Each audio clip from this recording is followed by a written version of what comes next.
president has also chosen, and I stress this, chosen to tear up the values that once made America the shining light of the world. Now, in this land of the free and home of the brave, we have university students being swept up, shoved into unmarked vans. I'm not talking about the violence. We've already established that.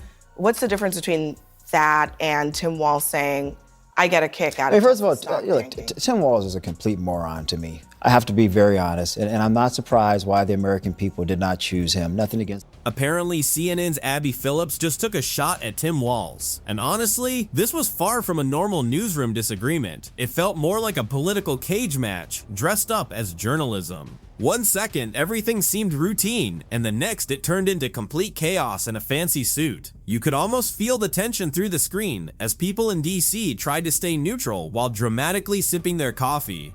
So what did she say that suddenly has everyone in Washington talking? Buckle up, because this story has ego, irony, and just the right amount of drama. Violence is completely unacceptable, and these people will go to jail. I mean, you can't burn a dealership and not get caught eventually and go to jail. But it is, again, the broader question here about has it crossed the line when people are sort of rooting for the failure of a company? Before we go any further, make sure to hit that like button and subscribe, because this political circus is not slowing down anytime soon. Somehow, CNN found a way to make Monday mornings interesting again. Abby Phillip, yes, the same Abby who can tear apart a talking point with just one look, decided to go after Tim Walz, the governor of Minnesota, who somehow always sounds caught between a school board meeting and a campaign speech. You just knew it was going to get awkward, and it absolutely did. I think there was a clear lack of preparation and execution here on I Walz's think actually it's the opposite. I think he had too much preparation. Maybe, yeah. He had so many lines that he was clearly trying to say. Yeah. The second Abby went off script, you could almost hear every DC consultant drop their overpriced oat milk latte in shock. CNN had suddenly done the unexpected. It pushed back on one of its own favorite narratives. Walz, who had been sliding through interviews like a guy reading lines from his own campaign commercial, finally ran into someone who was not buying the humble public servant routine. Abby didn't play along. She challenged him directly, and the internet instantly lost its mind. On my phone, I don't know, some of you know this on the iPhone, they've got that little stock app. I added Tesla to it to give me a little boost during the day. 225 and dropping. So, and if you own one, we're not blaming you. You can take dental floss and pull the Tesla thing off, you know, and take out, just telling you. Because in today's America, a journalist simply pushing back on a politician gets treated like a full-blown national emergency. You would think someone had set the Constitution on fire, judging by the reactions online. Twitter, or whatever it's called this week, quickly turned into a giant debate club filled with people arguing like experts after reading one headline. Some were yelling, "How dare she?" while others were cheering, "About time!" It became the same split screen of outrage and applause, all because someone asked a real question on live TV. Isn't it a conservative principle that the government shouldn't be picking winners and losers? Why don't we ask ourselves about the market? It's down 8 to 20% depending on the sector you look at. Tech is down, Tesla's down. We're having a market correction, it happens every 18 to 20 months. And EVs are under pressure because of lots of competition, including from China. If Walz looked uncomfortable or caught off guard, it's because Abby didn't just challenge him. She carefully stripped away the polished PR image piece by piece. Every question hit with the kind of precision that clearly made things uncomfortable. Somewhere between the polite smiles and careful answers, you could tell Walz realized this was not going to be the easy, friendly interview he expected. Abby wasn't there to praise him. She was there to expose the weak spots in the campaign image. What do you make of the criticism that one of the reasons why your party was so resoundingly rejected last November is because Democrats were gaslighting the country, saying that inflation was not a big deal, heralding Bidenomics, pretending that there wasn't a problem at the border, and then fundamentally this idea that President Biden was up for another 4 years of the job, while Americans in poll after poll for year after year were saying he's too old to do the job. She didn't need to raise her voice or lose her composure. All she had to do was expose the one thing every politician fears most, the moment when the script stops working. Walz had spent years operating in that safe zone where every answer sounds polished and carefully rehearsed. But Abby was not playing along with that routine. With calm control, she slowly backed him into a corner. The kind of professionalism that quietly says, this interview is about to get very uncomfortable. And once the polished image started to crack, you could see it happening in real time. A slow breakdown of political composure. Abby didn't just embarrass Walz, she exposed how fragile and performative modern politics can really be. When J.D. Vance said one of the many things he really hit Kamala Harris on, not Tim Walz, but Kamala Harris, he didn't respond because he clearly had things in his mind. I think the lack of interviews that he has done with national media, with local media. Walz wanted to sound like a statesman, but ended up looking like the guy in the group project who never read the assignment. CNN knew it had TV gold and replayed the clip non-stop. But what really made it go viral wasn't a big gotcha moment. It was how real it felt. People are starving for authenticity, even when it comes with a little public embarrassment.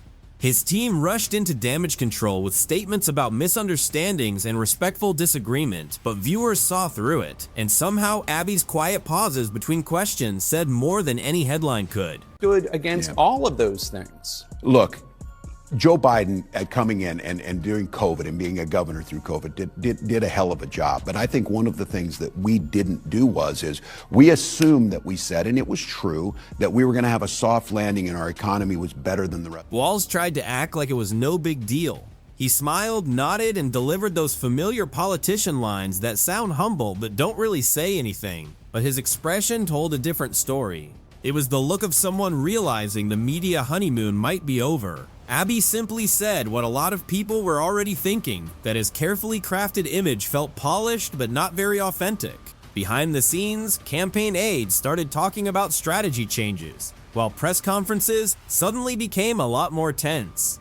Meanwhile, Abby just kept doing her job, calm, composed, and probably enjoying the chaos, while DC completely lost its mind. I'm sorry, this guy, he's the only school teacher in America who brags that none of his students can get into an Ivy League school. He's had one consequential press interaction with our Dana Bash, who asked him about the fabrications in his own resume, and his answer was essentially, me no understand words good. I mean, he's a buffoon. He's on a free ride for running under Harris. He gets very little press. And that's the real twist in all of this. It's not that Abby embarrassed Tim Walz. It's that one unscripted moment revealed just how fragile the political machine really is. One honest exchange, and suddenly everything seemed to short circuit. Walz became the perfect example of what happens when political confidence runs into real journalistic pressure.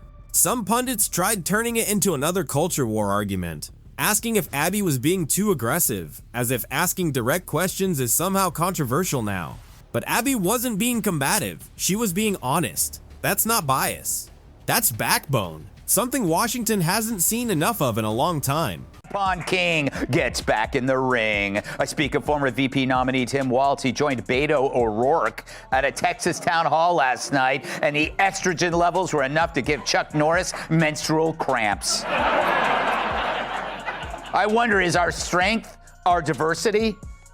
Our strength is our diversity. We've been talking about this for years as a country of immigrants, and we let them define the issue on immigration. We let them define the issue on DEI, and we let them define what woke is. By the end of the week, Walz's team barely mentioned Abby at all. Every time they did, the clip started trending again, and the criticism came right back. Their safest move became staying quiet, which somehow only made the situation look worse.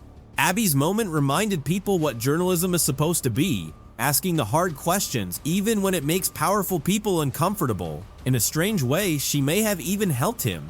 She forced him to face reality and exposed the gap between polished political messaging and real substance. That's why the moment spread so fast online. People are exhausted by polished talking points. They want something that actually feels genuine. The party needs to acknowledge that President Biden was not up for the job of running for re-election and that this was a major mistake by the He made that decision. I know, but you all went along with the idea that he was up for it, and he wasn't. And everybody saw it, and the country rejected it. Yeah, well, Look, history will tell us to go back on that. That very well. Viewers love those awkward human moments, the kind that remind everyone politicians are still just people who can get caught off guard on live TV. Ironically, Walz's campaign probably got more attention from the controversy than they had all month. CNN replayed the moment non-stop, and by Friday, Abby was trending for all the right reasons, while Walz was trending for all the wrong ones. But one thing became clear: truth still hits hard, especially when it's delivered calmly with a slight smirk. I wish I had been there. And there was Oliver Wendell Holmes, and actually, you can. I don't believe you're a lawyer, Governor Walz. You can yell fire in a crowded theater, and you can say hateful things, because this is the United States of America, and it's right there in Amendment number 1. It's one of our favorites, was one of the founders' favorites, and was one of the founding principles upon which this country was built. There's no exception for speech Tim Walz or Kamala Harris magically deems hateful. But they've been pushing this, both of them, and a lot of Democrats have, for quite some time. These young Democrats on college campuses say that they believe that the Constitution doesn't. Nothing about this moment felt ordinary. It was the perfect mix of media pressure and political fragility. A modern political showdown fought with questions instead of punches. And in that moment, Abby Phillip didn't just come out ahead. She completely controlled the conversation. By the time it was over, one thing was obvious: Walz's confidence had clearly taken a hit. Still, Washington tried to spin it as a healthy exchange, which is basically DC language for someone got publicly embarrassed, but everyone's pretending it's normal. Awful human beings deserve each other. Like, you deserve all of this, Jake, and you deserve all of this, Tim. And then the cognitive decline, which Jake has the temerity, he has the balls to be, quote unquote, writing. I know he didn't write it, to write a book about the very thing that he was hiding. Jake, did you say anything about how bad Bidenomics were for the years of Biden? Did you say anything about the border? And did you say anything about the cognitive decline? Why did I? But you didn't. So you're in it. Now you're trying to blame Tim Walz. Tim Walz, why didn't you do a better job with these things? Because he... Meanwhile, political strategists across DC turned the clip into a full teaching moment. To his credit, Walz didn't disappear. He doubled down and kept doing the usual politician routine. Abby, though, became a newsroom star overnight. Producers replayed the clip like it was a lesson in staying calm under pressure. Social media crowned her the queen of calm takedowns, and that small smile she gave Walz quickly turned into a meme all by itself. If you're coming to our state illegally, you're not only welcome with open arms, you're entitled to free stuff on the taxpayer's dime.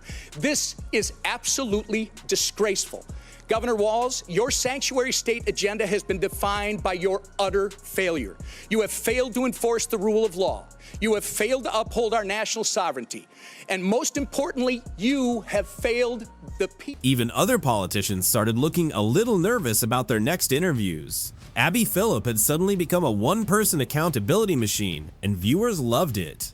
After years of polished speeches and rehearsed charm, people enjoyed seeing someone get challenged with calm precision instead of loud arguments. It was controlled chaos handled with real professionalism. In the end, everyone got something from it. Abby gained respect, CNN got a viral moment, Walz got a dose of humility, and the audience got entertainment wrapped in accountability. Because honestly, this wasn't just journalism versus politics. It felt like pure theater, and Abby Phillip looked like the only person who truly knew the script.